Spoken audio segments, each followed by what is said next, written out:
into oblivion to Western thoughts, Western concepts, and Western ideas. I'm still telling you, the thinking as an African. You wouldn't wear nothing African. You wouldn't buy nothing African. Say, let's go to Africa. You don't want no part of that. I remember I was in Harlem when I come to America here. I used to be in a school studying theology up there. And this old brother, a very nice person. He belongs to the Masonic order. He didn't know much about, well, I have to say he didn't know much because in Harlem, I'll tell you, 125th Street to 127th Street, you could speak African talk. Don't cross 127th Street and go with that. No, you have a lot of opposition. From like 127th Street straight up to like 145th Street, you have opposition. Oh, I hear no more African talk and all this kind of talk that down the street. You know that? Anyway, we speak. I used to go there, develop a nice relationship with him, and I began to introduce the thought in terms of African. Well, he started nice, get a showcase, he started sell books and all this type of thing. I said, all right, time to organize now. We getting people, because I used to move about around Dr. Ben and Professor Simmons and them, used to go in Malcolm King College and all of these places. Get people.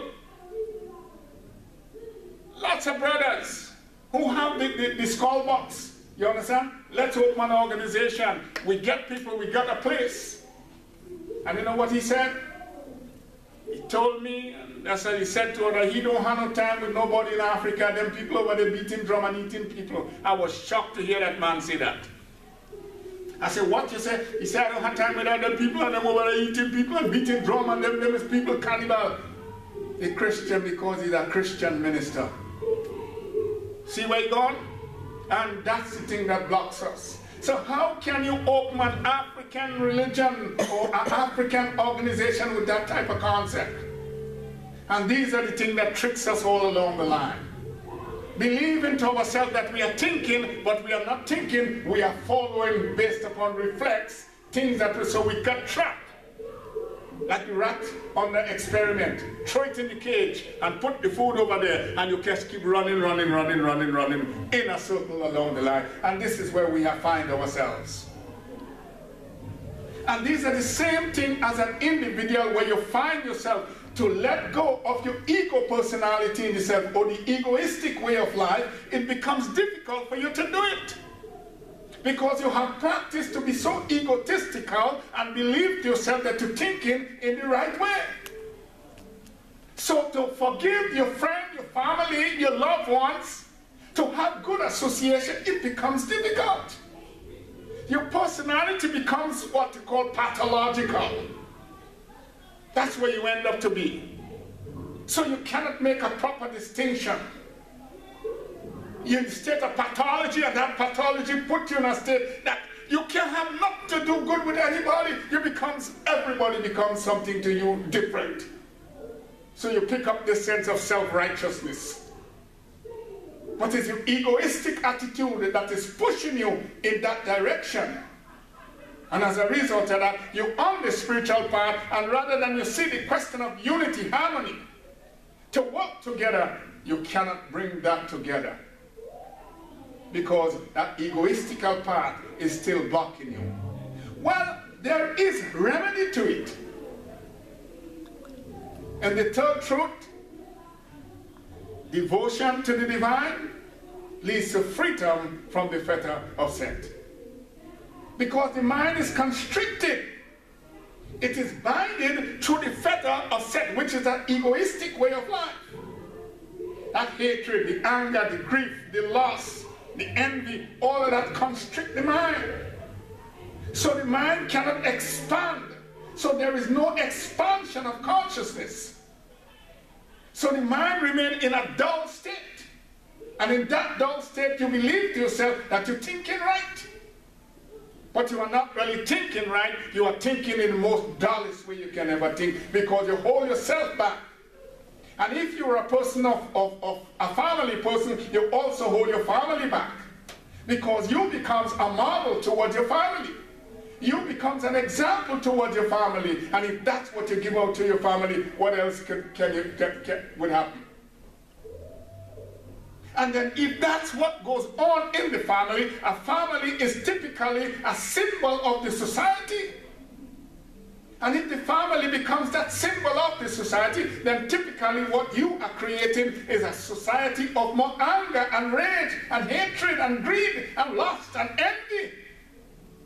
You're not creating a society where there will be peace, harmony, love, joy, unity, because that's what you give out. And these are some of the things that destroys us as a community, as an individual, because we live in according to the influence of the society. So we shut the door on our own progress. We shut the door on the progress of generations coming behind us. Because at the moment we are not taking stock with our life in order to cleanse our mind from these derogatory way of thinking and put ourselves in a position where we can expand in consciousness and gain our own enlightenment individually, and on a collective base bring some relaxation or freedom to your people in that sense. One individual is just as important as a million, because a million follow one thought, and one individual has that thought. But the self-value, when we shut the door on ourselves as individuals, our value of who we are, we stunt our growth. So our whole question of social living, as we said in the prayer, I have done God's will. I have given bread to the hungry, water to the thirsty, clothes to the clothless, and a book to those who were shipwrecked. Well, here it is. This woman slammed the door in the face of Asset. She asked for shelter. She went to the woman for shelter because she had nowhere to live. And we as a people slamming the door within our own self from acting out in the most social way amongst ourselves, because we allowing European thoughts and ideas, we allowing the wider society to keep us back to the influence of what they think about us, how they feel about us, and we are not thinking what we know about ourselves, what we think about ourselves, and how we should act with ourselves. So we are on the outside of ourselves rather than become on the inside of ourselves. So we have to turn those thoughts, which mean we got to transform ourselves. Transforming ourselves, our thoughts, our ideas, how we think about ourselves, how we respond with each other, our actions, our activity with each other, how our community is broken up because why? We slamming the door on truth, we slamming the door upon one another.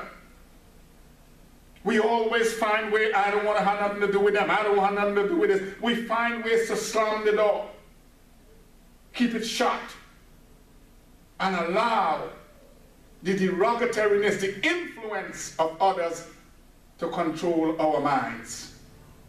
Aset control the mind of the woman through sending the thought. So what I'm saying here, we need to go back in ourselves and look at our thought process.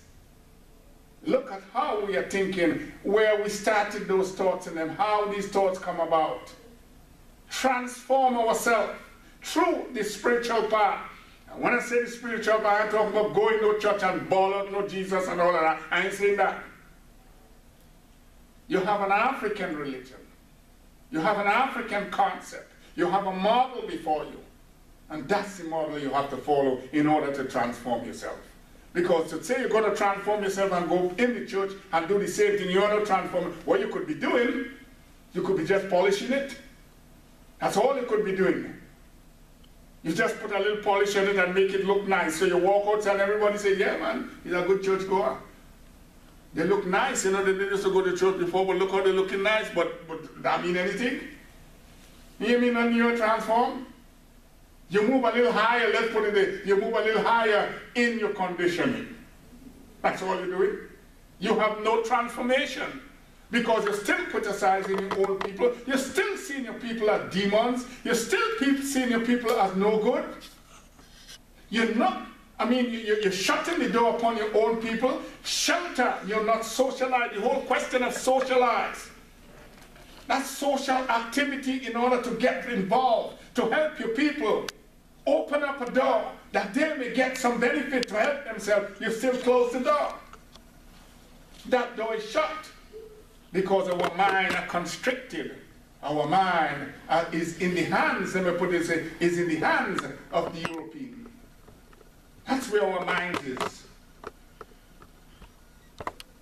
We've been taken over by the mind. And what we look at is the body. So we look at our body and how we disguise our body and believe to ourselves that we're making advancement. We are not really making advancement in this sense. We need to really look at ourselves in the most constructive form. We need to divest and invest in ourselves.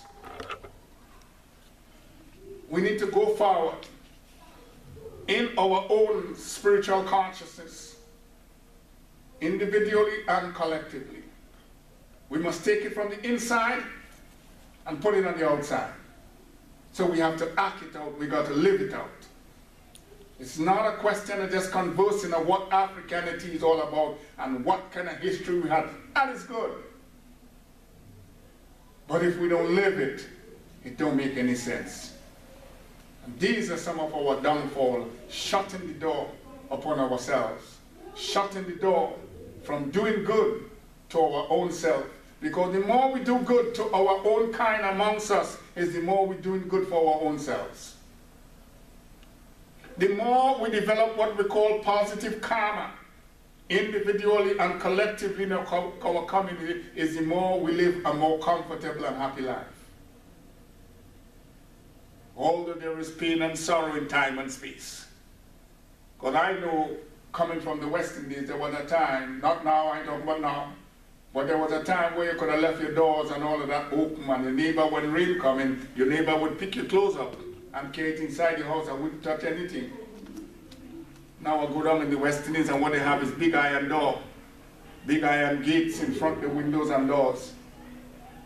So things have changed dramatically.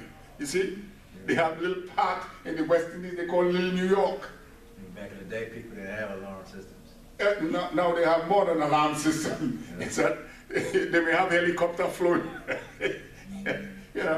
And it's coming because science now has gone to the point where they're practicing with toys, where you can control the toys with your mind. This is the science coming up now. Oh yeah, you look at the toy and you're telling the toy what you're controlling it with your mind. So it's coming. You see, they have phones now where you can control your whole house. So you don't have to be in the house in order to close it, put on your alarm to know what's taking place. No. You just program your phone and that's it. So all of these things are coming. But where are we as a cultural group? Where do we fit in? We becomes what we call a hat rack for another person's hat. And that's where we have to remove ourselves. So instead of closing the door upon ourselves, we need to open up the door. Open our minds. Be receptive to what we have. African religion hasn't put you in slavery. African religion, if you want to think African, you must be able to follow the path of African consciousness. African worldview. We must be able to help each other. Live amongst each other, helping each other. These are things that is necessary. When we shut the door, we see each other as demons because of what that message that is already sent to us. You are no good. You know, you're coming up as a child, you may make little mistakes in the house, and because of that conditioning, your parents have to see you as no good. And they bring it out in many different ways. If the father is not the house, you're just like your father. If the mother is not, you're like your mother. That's some of the ways they bring it out. You see? And it keep going. So what we do, we're widening the gap of dissension. We're widening that gap of, you understand? That hatred for each other. No understanding inside here. But there is a remedy, as I said, when we follow the model of the four truths. Devotion to the divine leads to the freedom of Set. So it leads us individually and collectively. It leads us back into a state where we can really look each other and, I would use that term, say, welcome on, brother, let's travel the road together. Hit it.